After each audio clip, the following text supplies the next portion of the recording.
வணக்கம், welcome to உங்கள் குட்டிமா சேனல். இன்றைக்கி நம்ம வீட்டிலையே சீரக சம்பா அரிசி வச்சு பிரியாணி செய்கிறது எப்படின்னு பார்க்கலாம்.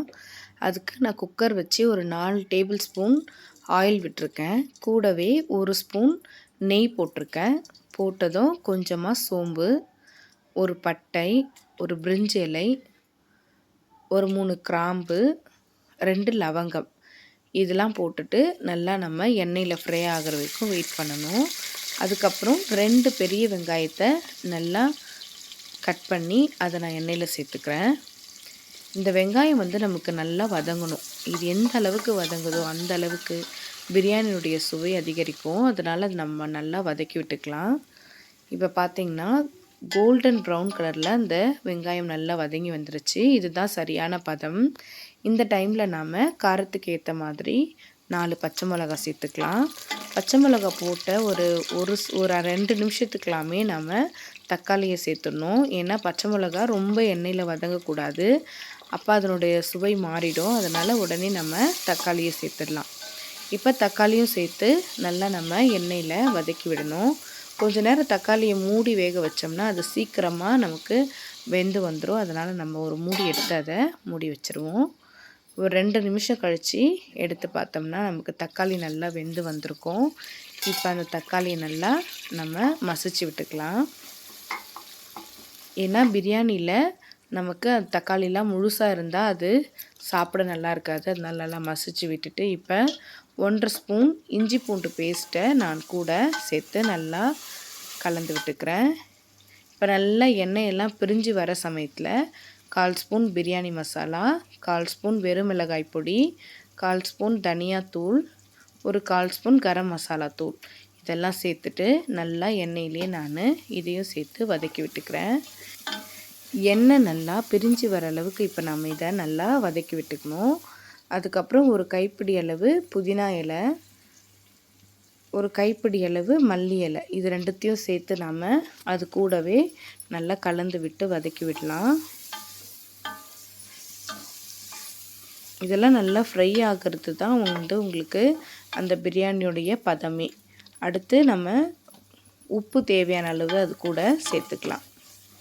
சேர்த்துட்டு நல்லா இப்போ வதக்கி விட்டுடலாம். நான் ஒரு 1/2 கிலோ கறி எடுத்திருக்கேன், சிக்கன். அதை நல்லா கழுவி அது கூட நான் கொஞ்சமாக உப்பு சேர்த்து ஒரு 1/4 ஸ்பூன் வெறும் மிளகாத்தூள் சேர்த்து கலந்து வச்சுருக்கேன். ஒரு 1/2 மணி நேரம் ஊற வச்சேன். நமக்கு கறியில் எந்த அளவுக்கு உப்பு இறங்குதோ அதுதான் பிரியாணிக்கு நமக்கு சுவையை அதிகரிக்கும். அதனால் நான் உப்பும் வெறும் மிளகாத்தூள் கொஞ்சமாக காரத்துக்கு சேர்த்துருக்கேன். வேறு எந்த மசாலாவும் நான் அது கூட சேர்க்கல. ஒரு 1/2 மணி நேரம் நல்லா அதை ஊற வச்சுட்டு இப்போ நான் அதை நம்ம மசாலா வதக்கி வச்சுருக்கல அது கூட சேர்த்து இதையும் கொஞ்சம் கலந்து விட்டுட்டு ஒரு 5 நிமிஷம் நான் மூடி போட்டு வேக வச்சு அதை திறந்து பார்க்குறேன். இப்போ பார்த்திங்கன்னா ரொம்ப அழகாக பாதி வெந்து போயிருக்கு கறி. இதுவே நமக்கு அந்த மசாலாலாம் உள்ளே நல்லா இறங்கியிருக்குன்றது நல்லா தெரியுது. இப்போ இந்த சமயத்தில் நாம் அரிசிக்கு நம்ம பிரியாணிக்கு தேவையான அளவு தண்ணி நாம் கூட சேர்த்துக்கணும். இந்த டம்ளர் அளவில் தான் நான் அரிசி எடுத்திருக்கேன். அதே டம்ளர் அளவில் இப்போ நான் 2 டம்ளர் அரிசி எடுத்ததுனால இப்போது சீரக சம்பானா நம்ம 1/2 டம்ளர் தண்ணி வைக்கணும். 1 டம்ளருக்கு 1/2 டம்ளர் தண்ணி. அதனால நான் இப்போ 3 டம்ளர் தண்ணி ஊற்றிருக்கேன். நான் எடுத்தது 2 டம்ளர் அரிசி.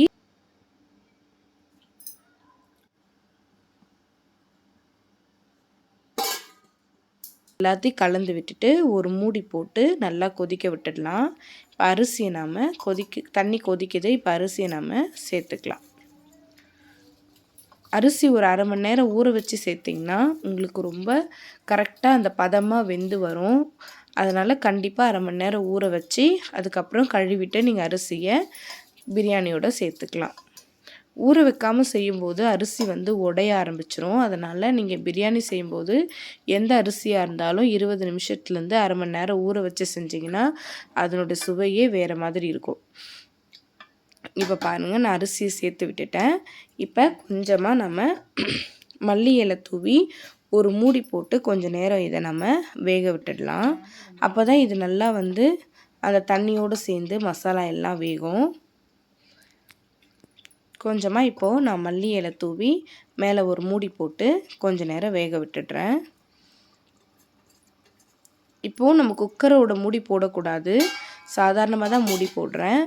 அது வெந்து அந்த அரிசியும் தண்ணியும் ஒன்றா வரணும். இப்போ பாருங்கள், ஒரு 10 நிமிஷம் கழித்து பார்க்கும்போது அரிசி அந்த தண்ணி எல்லாம் ஒன்று போல் வந்துருச்சு. இப்போ நமக்கு தண்ணி தனியாக தெரியவே தெரியாது. இதுதான் சரியான பதம். இந்த நேரத்தில் தான் நம்ம குக்கர் மூடியை போட்டுட்டு ஒரு 20 நிமிஷம் விசில் போட்டு அப்படியே விட்டுடணும். ரொம்ப சிம்மில் வச்சிடணும். கேஸ் ஸ்டவ் வந்து நீங்கள் அதிகமாக வைக்கக்கூடாது. நல்லா சிம் பண்ணி அதை அப்படியே விட்டுடணும். 20 மினிட்ஸ் வந்து அந்த சிம்லேயே வந்து இந்த குக்கர் நமக்கு கேஸில் இருக்கணும். அதுக்கப்புறம் நாம் ஒரு 20 நிமிஷம் கழித்து இதை திறந்து பார்க்கலாம். இப்போ 20 மினிட்ஸ் ஆகிடுச்சு. நான் கேஸை ஆஃப் பண்ணிக்கிறேன்.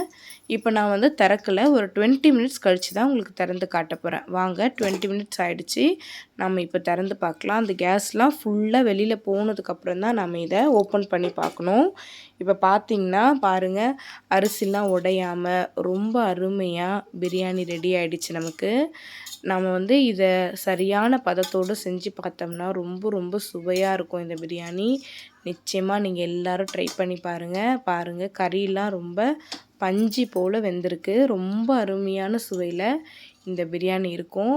நீங்கள் எல்லாம் நிச்சயமாக ட்ரை பண்ணுங்கள். அதிகமான மசாலாலாம் இல்லாமல் ஒரு வீட்டில் செஞ்சு நல்ல மனசுக்கு திருப்தியாக சாப்பிட்ற அளவுக்கு ஒரு அருமையான பிரியாணி தயாராகிடுச்சு. பாருங்கள், உங்களுக்கு அரிசி கூட எடுத்து நான் எந்த அளவுக்கு மசிஞ்சிருக்குன்னு பாருங்கள். எவ்வளோ அழகாக வெந்திருக்கு, சாஃப்டாக வெந்திருக்கு. கண்டிப்பாக நீங்கள் எல்லோரும் இந்த பிரியாணி ட்ரை பண்ணி சாப்பிட்டு பார்த்துட்டு எனக்கு கமெண்ட் பண்ணுங்கள். தேங்க்ஸ் ஃபார் வாட்சிங். சப்ஸ்கிரைப் டு உங்கள் குட்டிமா சேனல். தேங்க்யூ. பாய்.